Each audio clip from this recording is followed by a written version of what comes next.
I've been thinking of doing an analysis on Pete Buttigieg for some time. I think that it was ripe for it now that he is kicking off his 2028 presidential run from now, and it's not looking good. I mean, both from the way that he's not the best public speaker, as we're about to find out, and his body language when you have a lot of people that went there to see you, to watch you, and to cheer you up. I think you should have a different body language. But I want first to do this comment from Fisher King. Buttigieg went to the right schools, was a Rhodes Scholar, strategically entered the military in a non-combat role, etc. But he still cannot read the room.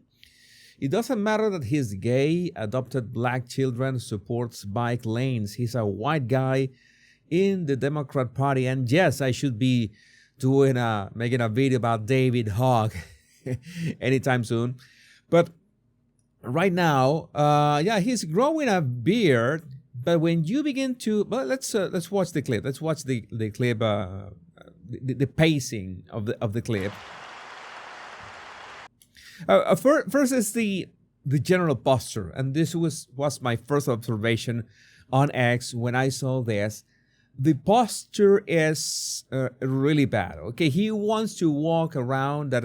I can understand that. I cannot give a speech and just stay one place. I want to walk around the stage and address everyone. I like to do that, but he is, well, number one, keeping his elbows way too close to his body, keeping his hands, the hand that is holding the microphone, is like he was terrified. He's like too close to his chest. You cannot speak properly like this. Also, he's hunched. He's quite hunched. His face is tilted forwards. None of that helps you project your voice from your chest. And well, when you see the rest of his posture, it doesn't help that he usually keeps his feet too close together. But we are just seeing him for now in this, let's say, photo. This is screen cap. This is screenshot. But let's see the video itself. I guess the way I would think about it is that our most important rights and freedoms are safe if and only if they apply across the board. First off, let me raise the volume because I'm pretty sure that you're trying to... What is he saying? He is speaking too low. And again, I tried to equalize this the best that I could. Let me be sure that I'm doing things... Yeah, it is equalized. And he is. That microphone, this should have been recorded the right way. It should have been broadcasted the right way. And he was just speaking too low. Okay, I just checked everything and no, I had to raise the volume of this. So just like freedom of speech isn't freedom of speech if it's only for speech we agree with. Notice how the way that he is speaking, it's like he's holding the words. It's not working for him. Again, notice the tension in the hand and the arm. He's trying to raise his eyebrows to connect with people. You know, that eyebrow flash which we try to connect, right? But his posture is not the best, and it looks like he has his chest like sunken while he is getting his his belly outwards in a very awkward way.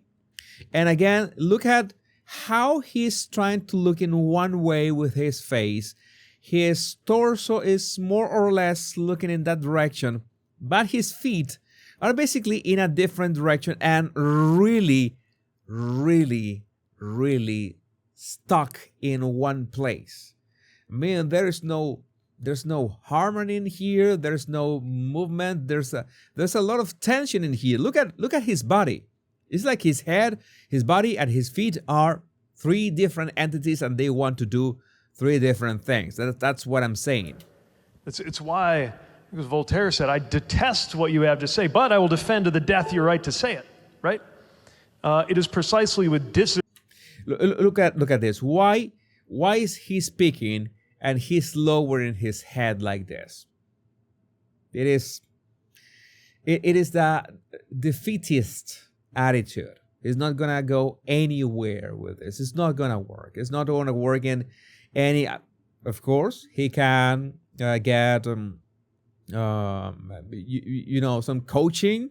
He can get some training on public speaking, but he needs that urgently, because all these clips. Remember that if you're a politician, if you're in a presidential run, and 4 years can be a breeze, you know that every clip will count.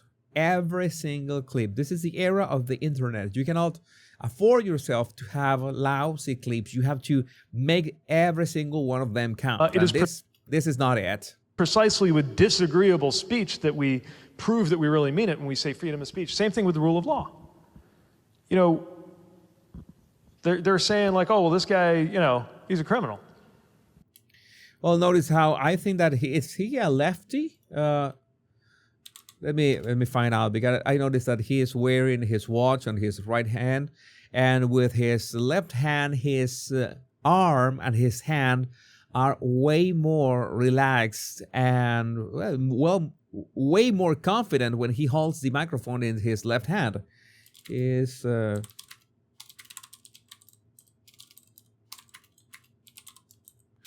Well, he's a lefty, no, but I mean that he uses his left hand.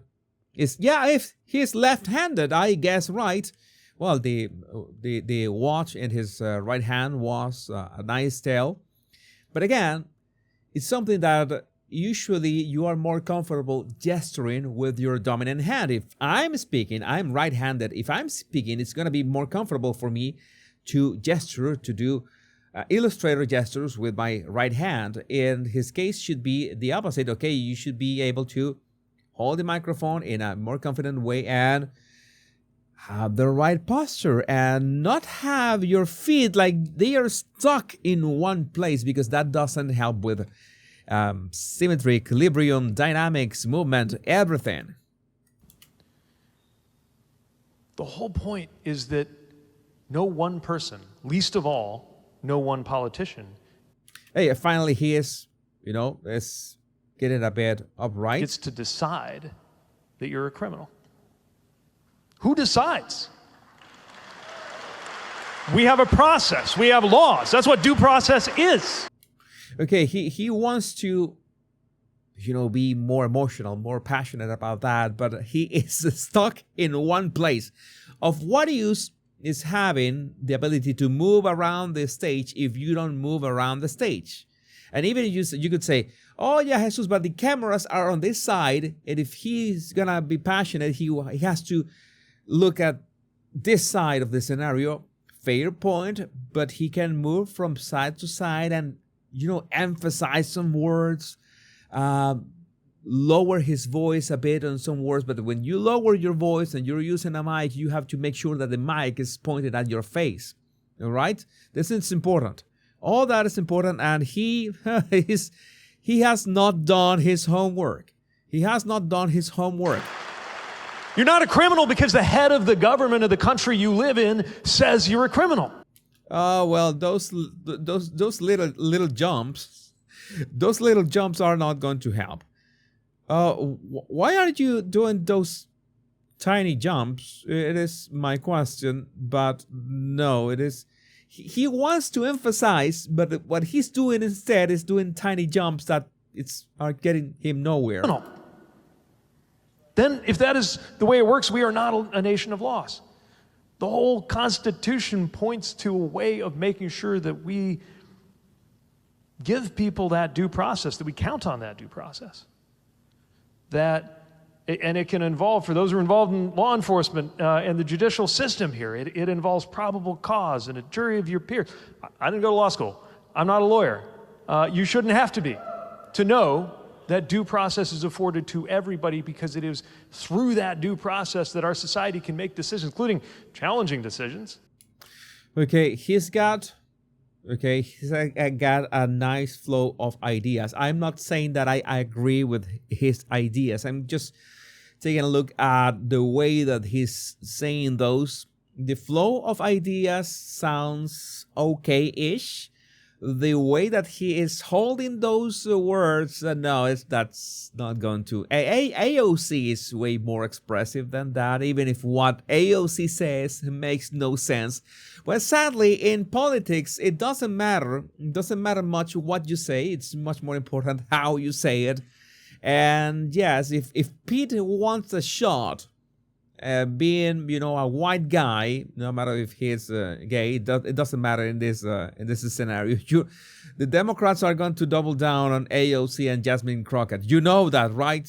You know that. Well, should be warned about what happens to you if you are in fact held to be in violation of the law, as ironically happened to the president himself when he went through probable cause, due process, judge, jury, all that.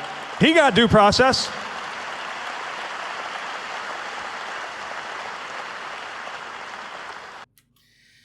Again, I think that he should look for help and really fast. But I would like to know what you think about this in the comments. You think that he's got a chance in 2028? You think that he's going to be better than Gavin Newsom, who is a much better speaker and much more persuasive, but he's a straight white guy? I don't think that he's going to have a chance in the Democrat Party, especially now that all of them are softly trying to, we are trying to soften our stances on all this crazy stuff that we stood for so many years. Let's see how this works for them. Let me know what you think about this in the comments. My name is Jesus Enrique Rosas. I'm the Body Language Guy. And don't forget to download my free 100 body language tips in the description of this video. Much love and bliss.